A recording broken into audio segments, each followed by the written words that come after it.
How tough emotionally has this been for you? Scott, it was extremely demanding emotionally. I mean, I'm a pretty resilient dude for the most part. I mean, by and large, you don't get through SEAL training and SEAL deployments and overseas deployments as a private military contractor by being, emotionally labile. So, but this was trying. It was testing. I mean, I basically had a gag order in place on myself. And anytime you're prohibited from talking and voicing things and getting things off your back, it just starts to pile up. And I know my business partners and my fiancé will attest to that. So I had to remain composed throughout this whole thing. Yeah, you got to keep your mouth shut, which is tough for you, right? Definitely. Because you make a living. I make a living in front of the camera, in front of the microphone, whether it's talking to people in person or on a television program or a news program. So, but it was an emotional roller coaster for me. I never really experienced the low lows or the high highs. I'm pretty much at baseline or in the middle of the road most of the time, but there were some peaks and some troughs. The troughs never got too low and the peaks never got too high. I just maintained my composure for the most part, but it was difficult. What about your support system around you? When the tough times come, they say you find out who your friends are and who aren't, but your support team around you, how important was that? It was critical. I have a really large family. My parents had 12 kids. So I had brothers and sisters to lean on. My mom's always been a staunch supporter of me, and my business partners were amazing. When I was starting to get into a trough, they would pull me back up. And then the strength of my fiance, just being a beautiful and wonderful person, was also another pillar of strength to lean on. But at the end of the day, too, it's that inherent, like those intrinsic qualities of just fortuitiveness and just being a stalwart person that kind of gets you through it at the end of the day. But without those other components, it's a lot harder. Take me back to the day when you were shot, because I don't know if I've ever heard you say this. What can you tell us, or do you remember what the suspects said to you before they shot you? Well, when I was initially almost run over, we exchanged some words, something to the effect of, I came right out and said, I'm an aggressive guy, but I'm not like a yeller, screamer kind of guy. I think I get my point across with a relatively stern, somewhat normal tone. I said, hey man, you almost ran me the F over, and you need to watch what the F you're doing. And he said, well, you need to watch what the F you're doing. And I said, well, I was, because if I wasn't, I'd be underneath your car right now, you dumbass, or whatever I said to him. I can't recall every word, but knowing me, that's probably the nature and the flavor of the conversation. So then we parted ways, and I progressed towards the store. I never made it more than probably 50 yards to the store. I know there's a lot of reports saying I went inside the store, and that's completely false. I never even made it halfway to the store from my car. Realized I didn't have my wallet, headed back to my car, went to the driver's side door, got it, progressed back to the store, and about 3 or 4 spots up from when the initial engagement took place, they rolled up next to me. And, I believe he said to me, you got a really big mouth and you need to earn some respect, or no, you need to learn some respect. And I said, well, in my line of work and where I come from, respect is earned. It's not just given. I said, and if you want to earn it, I'm right here. Or something, probably, get out of the car or do something like that. And then that's when the guy looked at the passenger and looked back at me, and that's when I felt that impact to my abdomen. So it was, And you put 2 fingers in your stomach and went after him. Yeah, I did. Not initially. I mean, I knew I had been hurt and hit. Took the wind out of me, doubled me over. I'm staring right at the concrete. I composed myself enough to look and see where they were possibly at, and I could see the top of their car heading out. So, it's not my first. The prosecutor asked me, why didn't I call 911? Well, if I was laying face down on the pavement, heck yeah, I would have called 911. But I'm on 2 feet, I'm agitated, and I'm pissed off at this point in time, and I'm an aggressive dude by nature. I said, I got to go catch up to these guys, see if I can get a license plate. That was my mission in life right there. Not, I got to catch up to these guys and pit technique them and spin out the car and assault them. I was just, let me just get an ID on these guys. And that Do you think that was the smartest move looking back, or not? Well, Or that's just you? That's just me. Hindsight is always 20/20, but you know what? Monday morning quarterbacking is never something that I've ever really done or got any benefit out of. Some of your past history came out, the Cleveland Scene article about the forgery conviction, the several misdemeanors. Do you think some people use that to judge you now? Because everybody has skeletons in their closets, obviously. Right. All your skeletons came out. Yeah. Do you think some people use that to make a mindset of they just don't believe you now? I think that was the purpose of bringing all that out. I had 4 misdemeanors on my record from 1990, 91, 92. So inside that span of, even up to like 94. Inside that time frame, 4 misdemeanors, but we're talking about things that happened over 20 years ago. So they weren't even admissible in court. I think those were entered into the record just to have it be easily searchable and found by anyone who is looking into the case. So I definitely think it was a character assassination attempt, and they wanted me to be tried in the court of public opinion, and it didn't work. I've got 2 pages left of a 20-chapter book that I'm releasing. I'll probably announce pre-sales at the end of this month, and all of that is in there. The forgery, the felony forgery is in there as well, and I tell you what, to be honest, I'm a little bit leery of someone who's never had a run-in with the law as a kid or as a young adult or even across the span of their lifetime. That tells me that they're just probably really good at being devious, and you should probably avoid that person. To err is human, and I'm probably the most human of humans because of the mistakes that I've made. And but they're also experiences that you learn from, and I wouldn't take back any of that stuff because I learned valuable lessons. If you were the reporter and I was the former Navy SEAL, would you have believed my story from the get-go? I would, because I've seen and heard and done some pretty amazing things all over the world, and I know that things happen outside the scope of human understanding, and even the laws of physics are pushed all the time. So I completely believe, I've always believed, but my own trial has cemented that belief that you are innocent until proven guilty, and I always give people the benefit of the doubt. So this is certainly one of those cases. I'm not quick to judge, and if I do, I keep my judgments to myself. We see it all the time, because of the 24/7, 365 media cycle. That is a rabid, hungry beast, and it needs to be fed constantly. So people, they blast out a headline, and there's really nothing behind it. Or there's, one layer underneath the headline, and then a month or 2 later, when a retraction or apology needs to be issued, it just never comes. It just never comes, and we see it all the time. You've been on more than 200 television shows. Do you think that part of your career is over, or do you think you're just going to jump right back into it? I would say it was just getting teed off, and now it'll probably, I would imagine, expand. I would hope it would expand. We were in the final contract negotiation point with A&E Television for a show called Executive Retreat. And I was the guy that they chose to be the host of the show. And the concept was basically, we take these executives that think they're getting flown into some posh resort with, hot stone treatments and massage and cucumbers over the eyeballs. And then when they come into the conference room, it's me and my team. And it's buckled down, teamwork exercises with a SEAL twist to it that are very challenging and very arduous. Sounds like a good show. Yeah, so we were close to inking that deal, and that's one of the deals that fell through in the first 72 hours after the story was broken. So you lost a lot. It was very, very costly. It was 26 episodes a year for 3 years at $5,000 an episode, and that's simple math, about $455,000.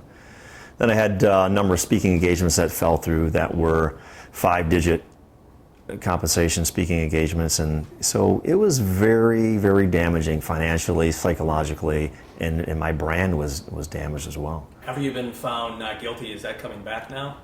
Well, you know what? I've seen a slow uptick in that, and it's going to take a little bit. But as Americans, we're wonderful in that we're quick to judge, but we're also quick to forget, and everyone loves a winner. And I've been a winner my whole life, associated with winners, and you know what? I want to make other people winners too. And my message has always been positive. It will always be positive. I refuse to get drugged down into the doldrums of mudslinging and hate. And yeah, I may say something from time to time that's a little bit inflammatory, but who doesn't? And if you don't do that, you're going to have that huge, massive explosion that gets you on TMZ, you know? That's not going to happen. And my last question, do you think this will truly be behind you now? Or do you think it will be attached to you, the trial, getting shot, for the rest of your life? Well, you know, because of the internet, it's always going to be attached to me. That's kind of a contrail that you can't fly away from, you know. But I welcome that. I mean, it's a good story. Like I said, my book's going to be out very soon. I've got, through my company SEAL Team Challenge, I got 9 downloadable modules called the SEAL Team Challenge that we're going to be updating here shortly. And I think all that tells a very compelling story, and it lets people see that there's a different side to everyone. And sometimes there's some bad mixed in with a lot of good. And I think if you look at it, it's probably in the next 20, 30 years, it'll be just a wrinkle in the fabric of time. It'll be a small blip on the EKG strip of my life, you know. And you know, loved, hated, never ignored is a saying we have in the SEAL teams. And I think my story certainly fits into each one of those lanes. Let me delve into your personal life just with one question. Yeah. I know you have a fiancé. Yes. Can you quickly tell me how you met and what she means to you? That's a great question. It's a great story. Her name is Star, and she runs a foundation that she started. She's a CEO, president, and founder of an organization called Suiting Warriors, and the website suitingwarriors.org. And they're a concierge suiting service for honorably discharged veterans, male and female veterans, who are looking to get into the job force, the job market. So she provides free of charge business attire for male and female veterans that have been honorably discharged. And it's amazing. So she popped up on my radar. She had been following my Facebook page for a few months, and every once in a while I'd see a comment, and I would check it out. I'm like, wow, this woman is gorgeous, and what she's doing, her mission is amazing. So I reached out to her after a couple months. This was back in June when I actively saw her kind of following me, and then I started following her actively. And because of all this stuff that was going on with, you know, police investigation, and I knew that it had been flipped and now they were looking at me, I said, I can't involve this gal in any of that nonsense right now. So I waited a month, I waited another month, and then I finally reached out to her. In typical SEAL format, we're taught to, or typical SEAL style, we're taught to put multiple rounds on the same target in the shortest amount of time. So I texted her, I emailed her, and I left her a Facebook message. So she gets these 3 modes of communication from me. And we started talking, and we talked for about a month. And then she invited me to 2 events. She has a fundraiser in September, and then she wanted me to come to the shore, because she's from the East Coast, for a few days just to hang out and see what her organization does. Because, you know, I did want to help try to get her organization, you know, more bolstered and built up. So I said no, and I said no, because I had a lot of things going on here. And so finally, it was like another month went by, and we were chatting. I said, what does your next month look like in October? She said, well, you know, I've got a suit gifting day where I'm going to provide suits for veterans at this job fair. And then I've got this military ball to go to. I'm like, military ball? That sounds awesome. I said, well, because I knew she had already asked me twice, and she's the kind of gal that's not going to ask you a third time. That offer was done. It was off the table. So I said to her, I said, well, if you ask me to go to that ball with you, I will go. And the awesome thing, the craziest thing is it was a black tie affair or a military attire. And my military attire isn't updated. All my medals are outdated, and so on and so forth. So I said, you know, a tux sounds pretty great. I said, I have to get a tux. She said, I have tuxes here. As part of, you know, Suiting Warriors Foundation, we have those items too. So she got me my first tuxedo that I've ever officially owned, came from her. We went to this military ball on October 9th, and we never left each other's side after that. It was, you know, love at first sight, and I never believed in it until that moment. It's been a great relationship and a great synergy ever since then. You know, the coolest part of this interview, I think you gave all the guys out there dating advice. Pick your target and hit it with rapid fire. And then you land a gorgeous, wonderful woman. Multiple rounds on the same target in the shortest amount of time. That's like SEAL Kill House 101 training right there. So let that be a lesson to you gentlemen. If you want something, don't hold back. Give it your all and you will get it. Give me your website, too. Suitingwarriors.org. Yeah, first obvious question is, how tough do you think this was, the shooting, the trial for Chris? It was extremely tough and emotional for both of us, even though he went through the physical aspect and definitely a lot of mental, because when you're in a relationship with someone and you really love someone and care for them, I'm feeling all the anguish and his emotions and his feelings, and it's very draining to go through the process of just knowing that he's feeling that he's being criticized and his character is being criticized in a negative view, and I'm looking at him and I believe and feel and know that he's a wonderful man, and I love all his characteristics, and he's extremely intelligent and very kind to everyone that he meets. And so for me, it was really hard to, for one, because of my foundation and my board had asked me to be really quiet about my relationship with him while this trial was going on. And also just because I want to be supportive and I want him to know that I'm here for him, and we're very open and talk about our emotions a lot, and that was very important. But I think emotionally, it was just very hard to watch someone that you love go through such a hard time, and there's really nothing that I could do to help this situation except for him to know that I was here. What was the lowest part, do you think, for him? When did you see him at the lowest point? Or was there a point where he was just emotionally drained? I don't think there was really the lowest. There wasn't a lowest point per se. I mean, I've met a lot of veterans in the last 2.5 years of being in business with around a lot of veteran resources, and I've seen people at a very dark place in their life. And Chris, I think because of his training, and I told him repetitively that he handled himself very well. He's very strong emotionally, he's very strong mentally, and that takes a really special character to be able to be under a lot of pressure like that when you're being criticized by your community, by the media, and there's only so many things that you can do. It's like when you're a child and everyone is being mean and calling your names, and how many things can you really do? And as an adult, you train yourself in a certain way to carry yourself in a certain way. And Chris, as everyone knows, is very well spoken, and he's very educated and intelligent and can express himself in any format, whether he's happy, glad, angry, or sad. He's very good at getting his emotions across. And I think with a lot of SEALs, I have to say, there's definitely an intelligence level of learning everything that you have to learn to be able to do that job, and the place that you have to put your emotions and your feelings and be able to compartmentalize a lot of your emotions, I think helped him with this situation. You know, this is the first time publicly people are seeing you. I know privately you've been at his side the entire time. When you heard the not guilty decision from the jury, what went through your mind? I was obviously very happy. I was very happy. But at the same time, there's almost it's kind of a double feeling where you're very happy but also very afraid at the same time, because this was a long road to get to this point, and now there's a whole rebuilding process. So there's a rebuilding process for him emotionally, and there's a rebuilding process for him in business.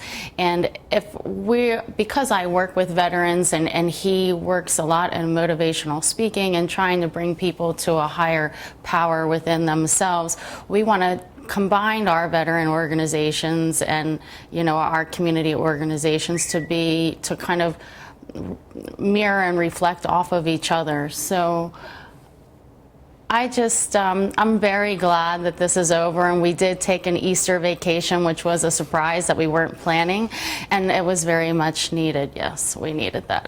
You look very much in love, because I see you looking over to him and staring in his eyes, and We are in love. She's very happy. Yeah. My last question is, before you came on camera, he said that he did the rapid fire on one target and kind of a SEAL's way of dating, and he hit you with texts and Facebook and everything. Yes. And then he finally said yes to your 2 requests. Is that the way the story goes? The way you remember Yes, it does. He actually had a surprise birthday party for me, so my birthday was 3 months ago, and he printed out a whole book of our messages back and forth to each other, emails, text messages, and put them in a book. So I have them in chronological order based on how it happened, and I still have the first message that he sent to me. And when I first saw them, I was on my way going to a meeting, and I happened to be just taking 5 minutes to look at my Facebook page. And at the same time I saw this number come through my phone, you know, an introduction, and I didn't have the number programmed in my cell phone, and I went, who is this? And then I looked at my inbox on Facebook, and then I'm looking at my email, and I went, wow, I've never had this happen before. Blitzkrieg. So you're telling me Chris Heben, Navy SEAL, patriot, tough guy, is really an old softie, right? He is. Big Yes, heart. very much so. I think he is one of the most sensitive people that I know, and very emotional. And he explains to me that a lot of SEALs are that way.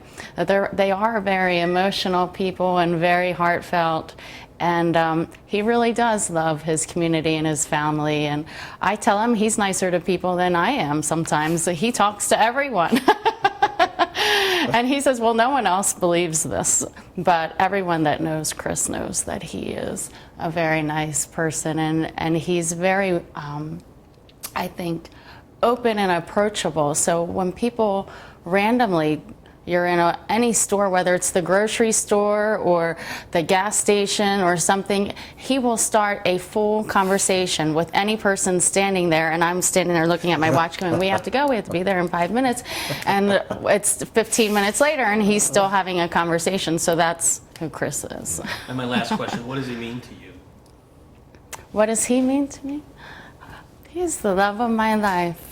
I will say that, and we tell each other that just about every single day. And it's interesting, when I first met him, I was speaking to him from a business personality, and he says I have 2 voices, one's for business and one's professional, one's not professional. And he's like, please stop calling me Mr. Heben and Chris. And by the second day we were together, I knew that he was the one that I was going to be with, and he is my love. And it's so nice to say that, because both of us are in our 40s, and I had never been married before, and I just told my whole family I was never getting married probably 1.5 years ago. I'm never getting married. I am never going to find a man that I am going to marry ever, ever, ever. I'm just going to work hard, and this is going to be my life. And the second day I was with him, I knew he was going to be my husband.